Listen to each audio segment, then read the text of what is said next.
Good morning everyone. आज हम source transformation topic study करेंगे। हेडिंग डालिए सोर्स ट्रांसफॉर्मेशन और समझिए कि ये सोर्स ट्रांसफॉर्मेशन है क्या एक्चुअल में मैंने आपको वोल्टेज सोर्स के बारे में बता चुका हूँ कि व्हाट इज वोल्टेज सोर्स, और मैंने आपको ये भी बता दिया है कि करंट सोर्स क्या होता है, वोल्टेज सोर्स क्या होता है। तो वोल्टेज सोर्स को करंट सोर्स की फॉर्म में कन्वर्ट करना और करंट सोर्स को वोल्टेज वोल्टेज सोर्स की फॉर्म में कन्वर्ट करने की जो प्रोसेस है उसी को हम सोर्स ट्रांसफॉर्मेशन कहते हैं। और वोल्टेज सोर्स के का इंटरनल रेजिस्टेंस क्या होता है? वोल्टेज सोर्स का जो इंटरनल रेजिस्टेंस है वो उसके सीरीज में होता है। यहाँ पर देखो आप, ये वोल्टेज सोर्स का इंटरनल रेजिस्टेंस उसके सीरीज में है, और जब मैं इस वोल्टेज सोर्स को करंट सोर्स में कन्वर्ट करूंगा तो इसका जो इंटरनल रेजिस्टेंस है वो पैरेलल में आ जाएगा, क्योंकि मैंने आपको बताया है कि वोल्टेज सोर्स का इंटरनल रेजिस्टेंस उसके सीरीज में होता है और करंट सोर्स का इंटरनल रेजिस्टेंस उसके पैरेलल में होता है। तो हेडिंग आपने डाल दी है सोर्स ट्रांसफॉर्मेशन, तो हेडिंग लिखो, साथ में हेडिंग डालो सोर्स ट्रांसफॉर्मेशन और लिखो source transformation is a technique और method of conversion from voltage source to current source and current source to voltage source. अब उसके बाद जो मैं यहाँ बना रहा हूँ बस वही लिखना। ये जो स्क्रीन पर दिख रहा है वो कुछ मतलब, ये वोल्टेज सोर्स है और ये वोल्टेज सोर्स का इंटरनल रेजिस्टेंस है, ये इंटरनल रेजिस्टेंस है। और ये वोल्टेज सोर्स को थेवेनिन्स इक्विवेलेंट भी कहा जाता है। क्यों कहा जाता है मैं बाद में बताऊंगा। इस वोल्टेज सोर्स के रिप्रेजेंटेशन को थेवेनिन्स इक्विवेलेंट सर्किट भी कहा जाता है। क्यों कहा जाता है उसका रीजन जब हम आगे थेवेनिन्स थ्योरम पढ़ेंगे तो वहां बताऊंगा। तो इस वोल्टेज सोर्स को मुझे कन्वर्ट करना है करंट सोर्स में, इस वोल्टेज सोर्स को करंट सोर्स में कन्वर्ट करना है। और इंटरनल रेजिस्टेंस, जब ये वोल्टेज सोर्स करंट सोर्स में कन्वर्ट हो जाएगा तो इसका जो इंटरनल रेजिस्टेंस है वो इसके पैरेलल में आ जाएगा, आर इंटरनल। तो ये रिप्रेजेंटेशन नॉर्टन्स इक्विवेलेंट कहलाता है। क्यों कहते हैं, जब नॉर्टन्स थ्योरम पढ़ेंगे तो वहां क्लियर करेंगे। नॉर्टन्स इक्विवेलेंट सर्किट इसे कहा जाता है। अब देखो, जब इस वोल्टेज सोर्स को मुझे करंट सोर्स में कन्वर्ट करना है, चलो सबसे पहले तो इतना कॉपी करो, उसके बाद ये कॉपी करो, और ये कॉपी करने से पहले यहाँ पे लिखना voltage source to current source conversion, voltage source to current source conversion. ठीक है, अब कॉपी करो इतना। ठीक है, लिख लिया, ये बना लिया डायग्राम। Yes sir. हाँ, अब इसके यहाँ इसके नीचे लिखो for conversion from voltage source to current source we adopt following technique. ठीक है, अब देखो, अब वोल्टेज सोर्स को करंट सोर्स में कन्वर्ट करना है तो देखो, अब इस इक्विवेलेंट सर्किट में मुझे इस करंट सोर्स की वैल्यू फाइंड आउट करना है, तो मैं क्या करूंगा, इस सर्किट को शॉर्ट कर दूंगा। कैसे शॉर्ट करूंगा देखिए, अब मुझे करंट की वैल्यू फाइंड आउट करना है, ये मेरा इंटरनल रेजिस्टेंस है, इसे कर दूंगा मैं शॉर्ट। जब तक मैं इस सोर्स को शॉर्ट नहीं करूंगा तब तक इसमें से करंट फ्लो होगा क्या? बिल्कुल नहीं होगा।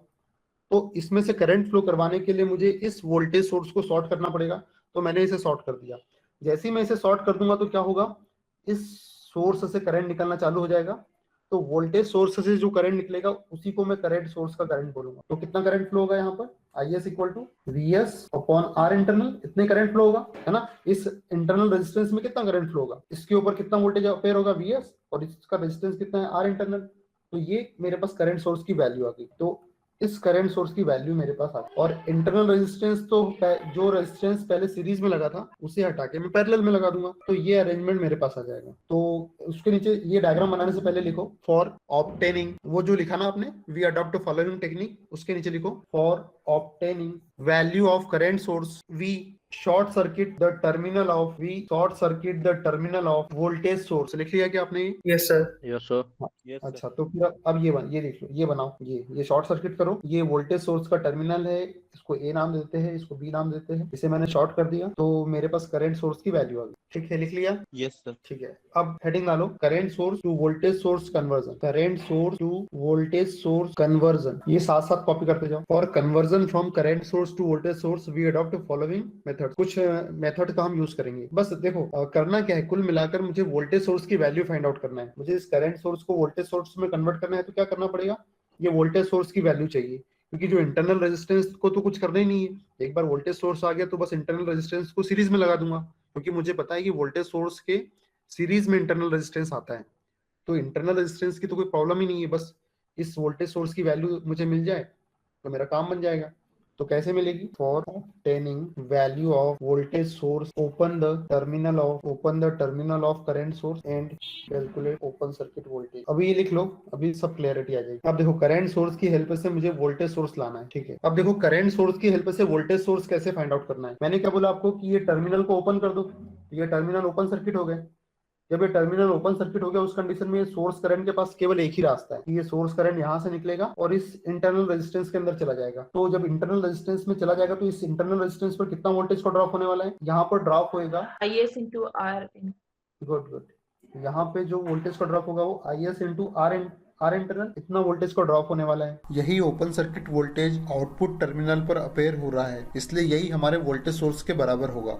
और जैसे ही वोल्टेज सोर्स की वैल्यू अब मेरे पास आ गई तो इंटरनल रेजिस्टेंस को मुझे सीरीज में कनेक्ट कर देना है। तो ये मैंने इंटरनल रेजिस्टेंस को सीरीज में कनेक्ट कर दिया है। ठीक है, तो बस ये मेरा कन्वर्जन हो गया। Yes sir. ठीक है, ये कॉपी करो। Excuse me sir. हाँ बोलिए। सर ये डायग्राम वापस से बनाना है नीचे। हाँ बिल्कुल बिल्कुल, उससे आपको अच्छा लगेगा और सामने वाले को भी अच्छा लगेगा जब वो कॉपी चेक करेगा। और जब एग्जाम में डायग्राम बनाओ तो पेंसिल से बनाना, तो उसको और अच्छा लगेगा। उसको ऐसा लगेगा कि मुझे इंप्रेस करने के लिए आप लोग मेहनत से पेंसिल से डायग्राम बना रहे हो, तो उसको और अच्छा लगेगा। Done sir. अच्छा, फॉर ऑब्टेनिंग द, अच्छा स्पेलिंग गलत लिख दी मैंने।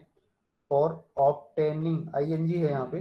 For obtaining the value of voltage source, open the terminal of current source and calculate open circuit voltage. ठीक है, हो गया ये? Yes sir. ठीक है, चलो अब हेडिंग डालो, नया टॉपिक हम चालू कर रहे हैं। हेडिंग डालो। देखो एक्चुअल में क्या है, मैंने आपको क्या क्या पढ़ा दिया है। मैंने आपको पढ़ाया है एक सीरीज कॉम्बिनेशन है वो पढ़ा दिया, एक पैरेलल कॉम्बिनेशन है वो मैंने आपको पढ़ा दिया। कई बार ऐसा कॉम्बिनेशन आ जाता है कि ना तो वो सीरीज कॉम्बिनेशन में रहता है ना तो वो पैरेलल कॉम्बिनेशन में रहता है, फिर हमें समझ में नहीं आता कि अब करें क्या। जैसे कि ऐसे कुछ कॉम्बिनेशन कभी कभी आ जाते हैं, ऐसे कॉम्बिनेशन। देखो ये कॉम्बिनेशन तो साफ साफ समझ में आ रहा है कि सीरीज कॉम्बिनेशन में, क्योंकि सीरीज कॉम्बिनेशन में क्या होता है, हम करंट फ्लो करवा के देख लेते हैं, अगर दोनों एलिमेंट में सेम करंट फ्लो हो रहा है तो हम समझ जाते हैं कि वो सीरीज में है। और पैरेलल एलिमेंट को चेक करने के लिए हम करंट फ्लो करवाते हैं और करंट बटने के बाद फिर से मिल जाता है तो हम समझ जाते हैं कि वो पैरेलल में है। लेकिन कई बार ऐसी सिचुएशन क्रिएट हो जाती है कि ना तो वो सीरीज समझ में आता है ना तो वो पैरेलल समझ में आता है। एक्चुअल में आप देखो यहाँ इस केस में देखो क्या हो रहा है। अब यहाँ पर आप बता ही नहीं सकते कि सीरीज में है या पैरेलल में है। क्यों नहीं बता सकते? देखो एक्चुअल में जब मैं करंट फ्लो करवा रहा हूँ तो क्या हो रहा है, करंट यहाँ 2 पार्ट में डिस्ट्रीब्यूट हो रहा है, लेकिन इस पर्टिकुलर पॉइंट पे आके फिर करंट दो पार्ट में डिस्ट्रीब्यूट हो जा रहा है। तो जब करंट बटने के बाद फिर से बढ़ जाए, क्योंकि करंट बटने के बाद फिर से मिल जाए तो हम समझ जाते हैं कि वो पैरेलल कॉम्बिनेशन है। लेकिन यहाँ तो ऐसी सिचुएशन क्रिएट हो रही है कि करंट बटने के बाद फिर डबल बढ़ जा रहा है, तो फिर हम डिसाइड नहीं कर पाते कि ये कौन सा कॉम्बिनेशन है। ना तो ये सीरीज कॉम्बिनेशन है ना तो ये पैरेलल कॉम्बिनेशन है। तो फिर वहां और एक कॉम्बिनेशन काम में आता है जो कि होता है स्टार टू डेल्टा कन्वर्जन। फिर हमें स्टार टू डेल्टा कन्वर्जन की हेल्प लेना पड़ता है। तो अब आज का टॉपिक हमारा यही है कि star to delta conversion. Heading डालिए, स्टार टू डेल्टा कन्वर्जन और and delta to star conversion. Heading डालो, स्टार टू। ये क्वेश्चन बहुत इंपॉर्टेंट है, हमेशा आया है ये क्वेश्चन एग्जाम, हर साल आता है, इस साल भी आएगा। स्टार टू डेल्टा कन्वर्जन और इसका डेरिवेशन है, इसलिए हमें डेरिवेशन भी करना पड़ेगा क्योंकि डेरिवेशन ही आता है एग्जाम में। Star to delta conversion and delta to star conversion. Exam में क्वेश्चन ऐसे आएगा कि derive the expression for star to delta conversion and delta to star conversion. लिखो, उसके नीचे लिखो, this conversion we prefer and this conversion we use when we can't decide whether combination either in series or parallel. ठीक है, अब ये heading डालो, star to delta conversion. अब स्टार को डेल्टा में देखो, मुझे स्टार से डेल्टा में कन्वर्ट करना है तो पहले उसकी एक शॉर्टकट टेक्निक देखते हैं, फिर पूरा डिटेल में उसका डेरिवेशन करेंगे क्योंकि एग्जाम में डेरिवेशन आता है, इसलिए हमें करना ही है। एक शॉर्टकट टेक्निक देखो, अगर कोई न्यूमेरिकल आता है तो कैसे करना है। देखो अब ये स्टार को डेल्टा में कन्वर्ट करना है तो मैंने क्या किया कि इस सर्किट के अंदर ही इसे भी अटैच कर दिया। ये PQR टर्मिनल है और ये PQR टर्मिनल को एक दूसरे के ऊपर ओवरलैप कर दिया मैंने।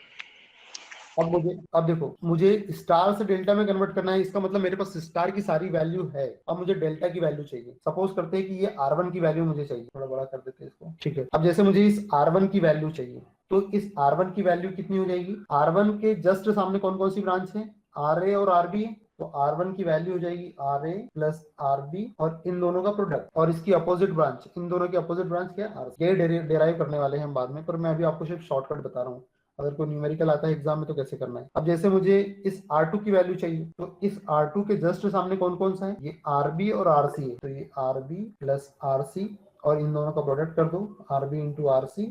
और इसके जस्ट अपोजिट में कौन सी ब्रांच है, RA अपॉन R। अब R3 की वैल्यू फाइंड आउट करना है तो ये R3 के सामने क्या क्या है, RA और RC है, तो दोनों को ऐड कर दूंगा, RA प्लस RC और दोनों का प्रोडक्ट कर दूंगा, RA इंटू RC और इसके जस्ट अपोजिट क्या है, RB। RB। तो हम फाइनली ये डिराइव करने वाले हैं। और अगर कोई न्यूमेरिकल आता है तो वो सीधे वैल्यू पुट कर दे। तो ये यहाँ बनाओ जरा, ये शॉर्टकट वाले को ये इसके साइड में बनाओ। डेरिवेशन के बाद यही निकाल के लाने वाले हैं हम लोग। Done sir. चलो आओ अब प्रोसीड करते हैं आगे। फॉर स्टार कनेक्शन और for delta connection. Star connection सबसे पहले हम ऐसी हेडिंग डालेंगे, फॉर स्टार कनेक्शन। पहले स्टार कनेक्शन बना दिया मैंने। स्टार कनेक्शन ऐसे ही रहता है। तो सबसे पहले P और Q पॉइंट का रेजिस्टेंस निकालूंगा और उस कंडीशन में ये ओपन रहेगा, ये R टर्मिनल ओपन रहेगा। P और Q के बीच का कितना रेजिस्टेंस हो जाएगा? जब ये ओपन सर्किट है ये वाला टर्मिनल, तो इधर तो करंट जाएगा ही नहीं। और मैंने आपको बताया है कि जब करंट नहीं जाता है तो उस ब्रांच को मैं कंसिडर ही नहीं करता हूँ। इसलिए जब स्टार कनेक्शन के केस में हमें P और Q पॉइंट के बीच का रेजिस्टेंस फाइंड आउट करना है, उस कंडीशन में हम इस P पॉइंट पर करंट फ्लो करवा कर देखते हैं। तो जितना करंट इस RA में फ्लो होगा उतना ही करंट इस RC में भी फ्लो होगा, क्योंकि R तो यहाँ ओपन सर्किट है। इसलिए P और Q पॉइंट के बीच का रेजिस्टेंस RA प्लस RC हो जाएगा, जो कि मैंने इस इक्वेशन नंबर 1 में लिखा है। उसी प्रकार से जब मैं Q और R पॉइंट के बीच का रेजिस्टेंस फाइंड आउट करूंगा, उस कंडीशन में मैं P को ओपन कंसीडर करूंगा। देखो मैंने यहाँ P को ओपन कंसीडर किया है। तो उस कंडीशन में यदि मैं R से करंट फ्लो करवाऊंगा या फिर Q से करंट फ्लो करवाऊंगा, तो जितना करंट RB में फ्लो होगा उतना ही करंट RC में फ्लो होगा। इसलिए Q और R पॉइंट के बीच का रेजिस्टेंस RB प्लस RC हो जाएगा। और यदि मैं R और P पॉइंट के बीच का रेजिस्टेंस फाइंड आउट करना चाहता हूँ, उस कंडीशन में मैं Q पॉइंट को ओपन रखूंगा। तब मैं R से करंट फ्लो करवाऊँ या P से करंट फ्लो करवाऊँ, जितना करंट RA में फ्लो होगा उतना ही करंट RB में फ्लो होगा। इसलिए R पॉइंट और P पॉइंट के बीच का रेजिस्टेंस RA प्लस RB होगा और Q यहाँ पर ओपन रहेगा। इस प्रकार से हमें इक्वेशन नंबर 1, इक्वेशन नंबर 2 और इक्वेशन नंबर 3 ऑब्टेन हो गई। यहाँ डेल्टा कनेक्शन के केस में तीनों पॉइंट्स के बीच का हम रेजिस्टेंस फाइंड आउट करते हैं। सबसे पहले P और Q पॉइंट के बीच का रेजिस्टेंस फाइंड आउट करते हैं। तो जब P और Q पॉइंट के बीच का मैं रेजिस्टेंस फाइंड आउट करूंगा, तो ये P पॉइंट और ये Q पॉइंट, इसके बीच का मुझे रेजिस्टेंस चाहिए। तो जब भी मुझे रेजिस्टेंस की वैल्यू चाहिए तो मैं हमेशा करंट फ्लो करवा के देखता हूँ। तो मैं इस P पॉइंट पर करंट फ्लो करवा के देखूंगा। यहाँ पर क्या हो रहा है, एक करंट इधर चला जाएगा और एक करंट यहाँ चला जाएगा। तो उस कंडीशन में क्या हो रहा है, जितना करंट R1 में फ्लो हो रहा है उतना ही करंट R2 में फ्लो हो रहा है। उस कंडीशन में यहाँ पर क्या कंडीशन क्रिएट होने वाली है, देखो आप यहाँ पर हमें दिख रहा है कि जितना करंट R1 में फ्लो हो रहा है उतना ही करंट R2 में भी फ्लो हो रहा है। इसलिए ये दोनों सीरीज कॉम्बिनेशन में हो गए।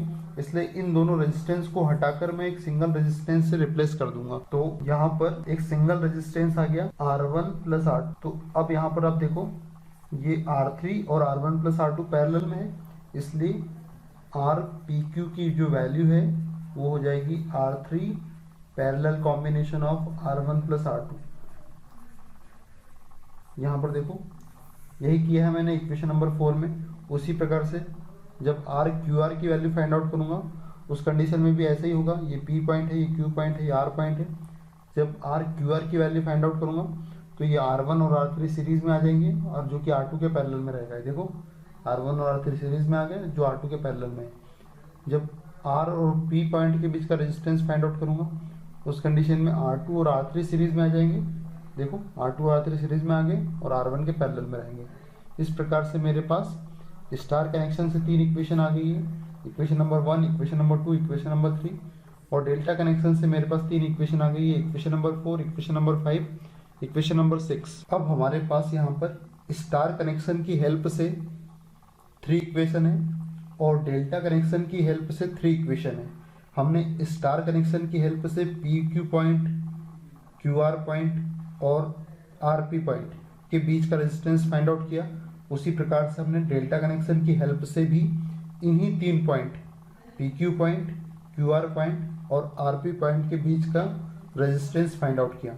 और उसके बाद क्या किया, हमने इन तीनों रेजिस्टेंस को ऐड कर दिया और इन तीनों रेजिस्टेंस को सेपरेटली ऐड कर दिया। देखो बाय एडिंग इक्वेशन 1, 2 एंड 3, और यहाँ पर भी हमने बाय एडिंग इक्वेशन 4, 5 एंड 6 हमारे पास डिफरेंट वैल्यू आई है। स्टार कनेक्शन की हेल्प से इतनी वैल्यू आई है और डेल्टा कनेक्शन की हेल्प से इतनी वैल्यू आई है जब हमने PQ, QR और RP रेजिस्टेंस को ऐड किया। और यहाँ डेल्टा कनेक्शन में भी हमने उन्हीं तीनों रेजिस्टेंस PQ, QR और RP को ऐड किया।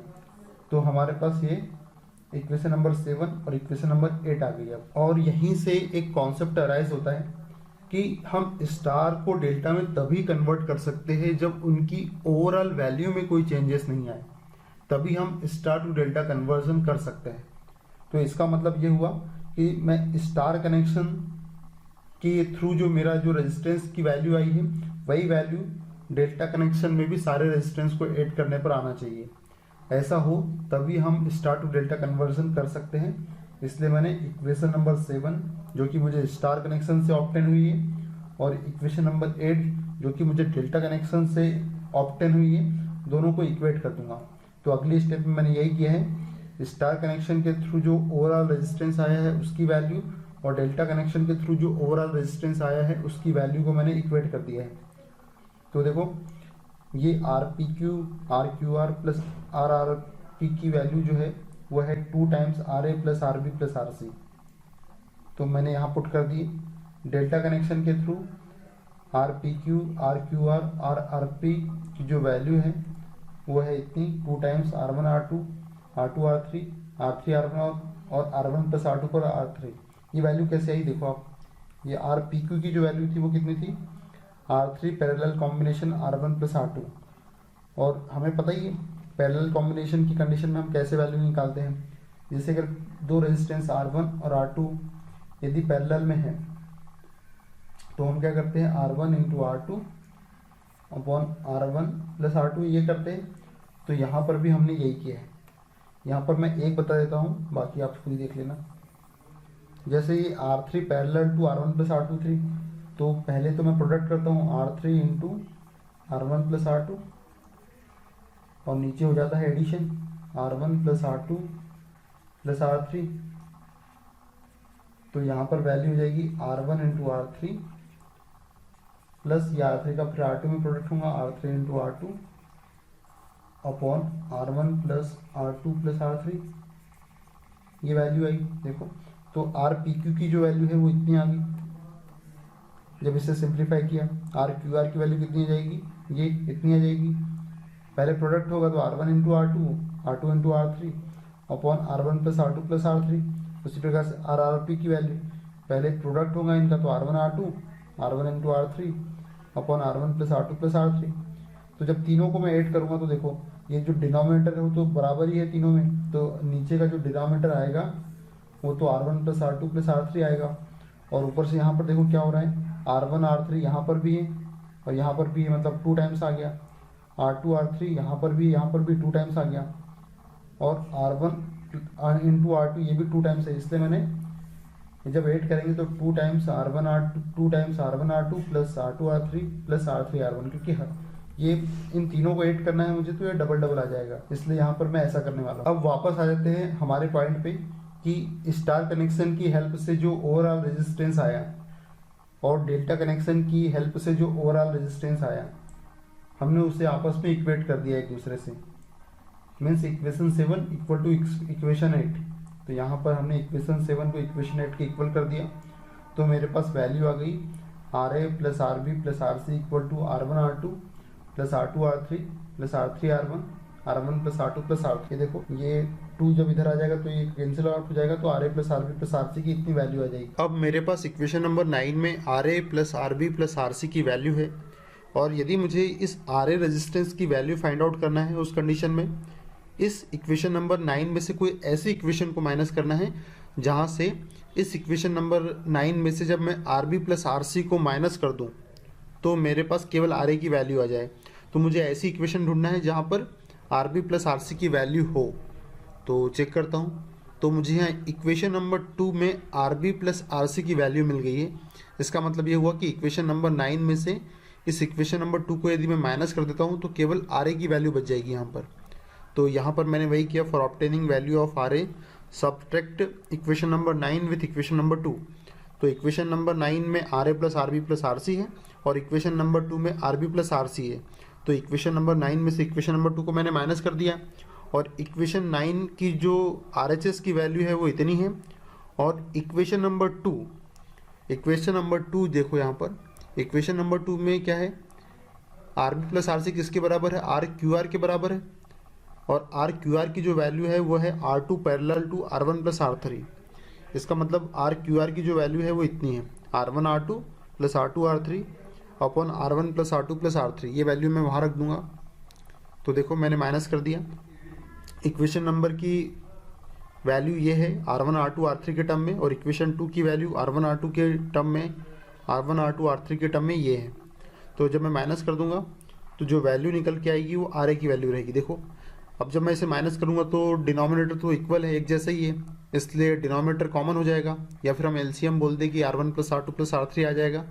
तो यहाँ पर R1 R2 कैंसिल आउट हो जाएगा, R2 R3 कैंसिल आउट हो जाएगा, केवल R3 × R1 बचेगा। एक मिनट, R1 R2 कैंसिल हो जाएगा, R2 R3 कैंसिल हो जाएगा, तो केवल R1 और R3 बचेगा। तो यहाँ R1 × R3, ये मैंने यहाँ पे R2 गलत लिख दिया है, यहाँ पर R1 आएगा। RA = R1 × R3। अब आप कंक्लूजन निकालो। देखो कैसे कंक्लूजन निकालेंगे। यहाँ पर आप देखिए इस RA की वैल्यू निकली कैसे। इस RA की जो वैल्यू है वो इसके जो साइड में जो ब्रांचेस है, इस RA के जस्ट साइड में R1 ब्रांच है और R3 ब्रांच है, इसलिए इस R1 और R3 का प्रोडक्ट हो गया, और नीचे R1 + R2 + R3 हो गया। सिमिलरली जब हम RB की वैल्यू फाइंड आउट करेंगे तो क्या होगा, इस R1 और R2 का प्रोडक्ट हुआ और R1 + R2 + R3 हुआ। देखो जब RB की वैल्यू निकाली तो इसके जो साइड में जो ब्रांचेस हैं इनका प्रोडक्ट हुआ और वैल्यू ऐड होगी। उसी प्रकार से जब हम RC की वैल्यू फाइंड आउट करेंगे तो उसके साइड वाली ब्रांच का प्रोडक्ट हो जाएगा R2 × R3 upon R1 + R2 + R3, ये हो गया। तो इस प्रकार से हमने यहाँ पे क्या कर लिया है, डेल्टा से स्टार की वैल्यू फाइंड आउट। हमने जो वहाँ हेडिंग डाली थी ऊपर वो स्टार टू डेल्टा डाली थी, लेकिन हमने पहले डेल्टा टू स्टार निकाली, कोई प्रॉब्लम नहीं है। तो वहाँ हेडिंग चेंज कर देना, वहाँ डेल्टा टू स्टार कन्वर्जन लिख देना। अब हम करने वाले हैं स्टार से डेल्टा कन्वर्जन। इस कन्वर्सन प्रोसेस में हमारे पास जो 3 इक्वेशन आई है, RA, RB और RC की जो वैल्यू आई है, उन्हीं को मैं इक्वेशन नंबर 10, इक्वेशन नंबर 11 और इक्वेशन नंबर 12 नाम दे रहा। अब स्टार से डेल्टा कन्वर्जन के लिए मेरे पास जो 3 इक्वेशन आई थी, ये वाली जो 3 इक्वेशन थी, इक्वेशन नंबर 10, इक्वेशन नंबर 11 और इक्वेशन नंबर 12, इसका यूज मैं करने वाला हूँ। तो सबसे पहले मैं इक्वेशन नंबर 10 और 11 को मल्टीप्लाई करूंगा। इक्वेशन नंबर 10 और 11 के RHS से RHS का मल्टीप्लाई और LHS से LHS का मल्टीप्लाई किया। इक्वेशन नंबर 11 और 12 का मैंने मल्टीप्लाई किया। इक्वेशन नंबर 11 और 12 के LHS का LHS से और RHS का RHS से मल्टीप्लाई किया। उसी प्रकार से इक्वेशन नंबर 12 और इक्वेशन नंबर 10 के LHS का LHS से मल्टीप्लाई और RHS का RHS से मल्टीप्लाई किया। तो मेरे पास again equation number 13, equation number 14 और इक्वेशन नंबर 15 आ गई। फिर मैंने क्या किया, इन तीनों इक्वेशन को ऐड कर दिया, तो मेरे पास ये टर्म आई RA × RB + RB × RC + RC × RA। ये देखो इक्वेशन नंबर 13, इक्वेशन नंबर 14 और इक्वेशन नंबर 15 को सेम वैसे ही जोड़ दिया, LHS को LHS से जोड़ दिया और RHS को RHS से जोड़ दिया। तो जब मैं RHS को जोड़ूंगा तो देखो डिनोमिनेटर सब तीनों इक्वेशन का एक जैसे ही है, इसलिए डिनोमिनेटर में R1 + R2 + R3 का स्क्वायर आ जाएगा। फिर यहाँ पर आप देखो, यहाँ पर क्या कॉमन है तीनों टर्म में, तीनों टर्म में R1 R2 R3 है। यहाँ भी R1 R2 R3 है, यहाँ भी R1 R2 R3 है और यहाँ भी R1 R2 R3 है। इसलिए मैंने R1 R2 R3 को तीनों से कॉमन निकाल लिया। तो यहाँ केवल R1 बचा, यहाँ केवल R2 बचा और यहाँ केवल R3 बचा। तो यहाँ पर ब्रैकेट में आ जाएगा R1 + R2 + R3, ये आ गया मेरे पास। तो R1 + R2 + R3 से ये जो नीचे स्क्वायर था तो एक कट गया, तो नीचे केवल R1 + R2 + R3 बचा। तो ये हो गई इक्वेशन नंबर 16। अब जो रिजल्टेंट इक्वेशन मुझे मिली वो है, उसे मैंने नाम दे दिया इक्वेशन नंबर 16। अब ये क्वेश्चन बहुत ईजी हो गया है। अब देखो मुझे क्या करना है, मेरा जो एम है, यहाँ पर देखो आप, इधर यहाँ पर देखो, यहाँ पर क्या हो रहा है, मेरा जो अभी मैंने स्टार से डेल्टा कन्वर्ट करना है मुझे। तो स्टार मतलब RA, RB, RC ये स्टार है और इसकी हेल्प से मुझे डेल्टा कनेक्शन की वैल्यू फाइंड आउट करना है, मतलब मुझे R1, R2 और R3 की वैल्यू फाइंड आउट करना है। तो R1, R2 और R3 की वैल्यू फाइंड आउट करना है। तो मुझे जैसे अब R1 की वैल्यू अगर मुझे चाहिए तो मुझे किसी ऐसी इक्वेशन से इक्वेशन नंबर 16 को डिवाइड करना पड़ेगा जिसमें R2 और R3 की वैल्यू हो। तो मुझे ऐसा देखना है। तो मुझे अगर R1 की वैल्यू चाहिए तो मैं इस टर्म को किससे डिवाइड कर दूंगा, ऐसे टर्म से जिसमें R2 और R3 हो। तो अब मैं चेक करूं कौन सी इक्वेशन में R2 R3 है। तो देखो चेक करते हैं, R2 R3 कहाँ पर है। यस, ये देखो इक्वेशन नंबर 12 में मुझे R2 R3 दिख रहा है। थोड़ा इसे बड़ा कर देता हूँ। तो यहाँ पर है R2 R3 की वैल्यू। देखो ये R2 R3 की वैल्यू इक्वेशन नंबर 12 में है। तो मेरे पास जो इक्वेशन नंबर 16 आई है उसको मैं इक्वेशन नंबर 12 से डिवाइड कर देता हूँ। तो देखते हैं क्या होता है यहाँ पर। ठीक है, इक्वेशन नंबर 16 को जब मैंने 12 से डिवाइड किया तो ये इक्वेशन नंबर 16 और 12 से डिवाइड किया तो इक्वेशन नंबर 12 में क्या थी, RC की वैल्यू थी, तो और ये उसकी वैल्यू थी। तो मैंने जब डिवाइड किया तो इसके डिनोमीटर से इसका डिनोमीटर कैंसिल आउट हो गया, R2 R3 से ये R2 R3 कैंसिल हो गया, तो केवल इस साइड R1 बच जाएगा, तो यहाँ R1 आ गया। तो अब यहाँ पर देखो क्या हो रहा है, यहाँ पर RC से मैं जब डिवाइड करूंगा तो RA RB अपॉन RC हो जाएगा, यहाँ RC से ये RC कैंसिल आउट हो जाएगा तो केवल RB बचेगा, यहाँ RC से ये RC कैंसिल आउट हो जाएगा तो यहाँ RA बचेगा, तो केवल RA plus RB plus RA RB upon RC ये वैल्यू आ जाएगी R1। तो मैंने इसको शॉर्टकट तो आपको बता ही दिया है। अब सिमिलरली अदर वैल्यू भी हम फाइंड आउट कर लेंगे। अब जैसे R1 की वैल्यू है वो कैसे निकली, ये देखो R1 की वैल्यू फाइंड आउट करना है तो इसके सामने क्या है, RA और RB है, तो RA plus RB plus RA into RB और अपोजिट ब्रांच का रेजिस्टेंस से डिवाइड कर देना है। उसी प्रकार से जब R2 की वैल्यू फाइंड आउट करूँगा तो उसके सामने क्या है, RB और RC है, तो RB plus RC plus RB into RC और अपोजिट ब्रांच का रेजिस्टेंस से डिवाइड कर देंगे। उसी प्रकार से R3 की वैल्यू फाइंड आउट करेंगे और डिटेल्ड भी निकाल सकते हैं हम, डिटेल्ड वैल्यू भी फाइंड आउट कर सकते हैं। जैसे मुझे R3 की वैल्यू फाइंड आउट करना है, R3 की वैल्यू फाइंड आउट करना है तो ये इक्वेशन नंबर 16 है मेरे पास, तो मुझे R3 की वैल्यू चाहिए तो मुझे ऐसी इक्वेशन देखना पड़ेगा जिसमें R1 और R2 की वैल्यू हो, और R1 और R2 की वैल्यू कहाँ मिलेगी मुझे, देखो यहाँ मिलेगी, ये इक्वेशन नंबर 11 में। तो जब इससे डिवाइड करूँगा तो RB से डिवाइड करूंगा इस साइड और R1 R2 से, तो मेरे पास R3 की वैल्यू आ जाएगी। इक्वेशन नंबर 11 को से डिवाइड कर दूंगा इक्वेशन नंबर 16 को, ठीक है, पर उसकी हमें जरूरत नहीं है। बस यहाँ हम डायरेक्ट R3 की वैल्यू फाइंड आउट कर लेंगे। R3 के सामने RA है और RC है, इसलिए R3 की वैल्यू कितनी हो जाएगी, RA plus RC plus RA into RC और अपोजिट ब्रांच से डिवाइड कर देंगे, तो ये वैल्यू मेरे पास आ जाएगी। इस प्रकार हम स्टार टू डेल्टा और डेल्टा टू स्टार कन्वर्जन करेंगे। एक बार लास्ट शॉर्टकट देख लेते हैं कैसे निकालेंगे। वैसे मैं आपको बता चुका हूँ लेकिन एक बार फिर से देख लो। यदि मुझे स्टार टू डेल्टा कन्वर्जन करना है तो स्टार वैल्यू है RA RB R, तो मेरे पास स्टार टू डेल्टा कन्वर्जन करना है, इसका मतलब मेरे पास RA RB और RC की वैल्यू पहले से है। अब मुझे डेल्टा की वैल्यू फाइंड आउट करना है, R1 R2 और R3 ये वैल्यू मुझे फाइंड आउट करना है। तो R1 की वैल्यू मुझे यदि फाइंड आउट करना है तो अभी मैंने बताया R1 के सामने जो ब्रांच है RA और RB है, तो RA plus RB plus RA into RB upon RC। R2 की वैल्यू फाइंड आउट करना है तो R2 के सामने क्या है, RB और RC है, तो RB plus RC plus RB into RC upon RA। अब यदि मुझे R3 की वैल्यू फाइंड आउट करना है तो R3 के सामने क्या है, RA और RC है, तो RA plus RC plus RA into RC upon RB। तो इस प्रकार से मैं स्टार टू डेल्टा कन्वर्जन कर लूँगा।